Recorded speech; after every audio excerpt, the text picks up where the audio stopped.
You list 1,719 items every week between books and media. Max, welcome to the channel. If you want to talk about how you got to the point where you're listing that many items and how you manage doing that. And I want to say that personally, you just told me before this that you listed by yourself without any employees. You've listed 2,200. So that's pretty impressive.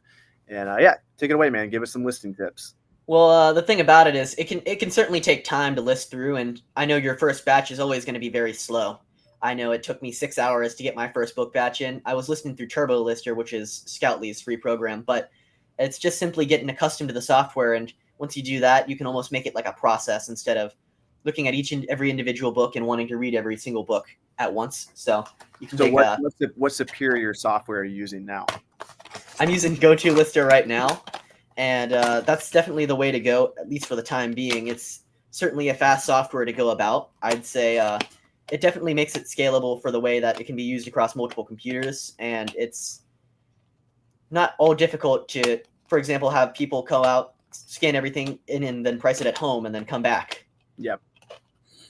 So walk us through. I know you got some employees now, and you've listed 2,200 books on your own. What's kind of like your listing flow? Yeah, so the items have to come in first. So the first step of the entire process is, I mean, you can break it down in an entire process, but you break it into getting the items first. So you have to go through your typical sourcing avenues, and then you have to get the items in. And once you have the items in, what I do is I have shelving units set up for all my unprocessed items, and I label each source and I label each buy cost. I'd really advise for having your sourcing cost because it just simply makes tax record keeping easier. I'm going to be honest. I know that GoToLister registers COGS, but what I do is I bake my COGS into the GoToLister and into my SKUs, so it's easy to pull out. So I can very easily pull out and deduct the cost off my COGS, and it just is good for business. But going from there, I begin the actual process and I start the program, and basically I start single box batches, where boxfuls of items. Basically, we get a box, we weigh it through, just full of the items, and if we get to about 48 pounds per se, 47 usually if you want to be on the safer end, and from there we got to make sure it fits in the box. So if it obviously doesn't fit in the box, if it's peering all the way out of a Walmart small, because I use Walmart smalls and I cut them down, that's usually the best from what I've seen. And if you go on the Walmart website, you're actually able to buy them in bulk at 90 cents per instead of $1 per. Say it again about Walmart. Well, if you go on the Walmart app, you can actually buy 25 packs at 90 cents each. So that'd be a pretty decent way of cutting down your box costs. Mm-hmm. Nice. And then how did you train your team, and what is your overall vision with the company? Like, do you want to remove yourself from it? You want to talk a little bit about that? Yeah, so be aware that it can take some time to get employees actually comfortable with the software. Something you got to realize is not everyone knows Scoutly, not everyone knows GoToLister, not everyone knows any repricing software, and it's just simply another person that has to learn it. And if they're willing to learn, then that's when it's the most viable, I'd say. It's just becoming receptive to it, and you got to realize that they're going to make tons of errors. You made tons of errors, and I made tons of errors, and every new person makes tons and tons of errors, at least off the bat. And it's just simply coming to learn about it and teaching them through. Of course, what you can do is you can have standard operating procedures to go about it. And I don't have set up procedures because I almost treat it like how you want to shape it. It's almost artistic in a way. But standard operating procedures usually are a great way to go to standardize a process if you're getting other people to go about it. Yeah, you probably had them shadow you for a while, and then once they got it, you just... what I did to train them is I had them quite literally just scan in items, and then I'd watch over them, and I'd say, nope, you should do it like this. Yeah. And it's simply getting input back to make sure the process is most efficient for them. And it's simply scanning them in and going through the process of checking them out and all of that. And it's... Yeah. And how do you hire people? Well, the best way to go about it is certainly job listings. If you post a job listing on something like Indeed where it's completely free, you can find people for the job, and you just simply have to find out their character. You got to find people you trust, because be aware that you're giving them the duty to choose the cost of the label. So they can choose the $40 shipping label instead of the $20 one. And you have to put trust into them. So you have to find trustworthy people who get the job done. And typical job listings simply do it if you're not afraid to interview and background check people as well, just like any other business, really. And an important thing is removing the intricate sentimental value of the process. So I know plenty of people come in and they are attached to books per se, so they get a pretty Winnie the Pooh book in, and they don't want to sell it because it's like that. But you have to depersonalize it and turn it into a process that needs to be done.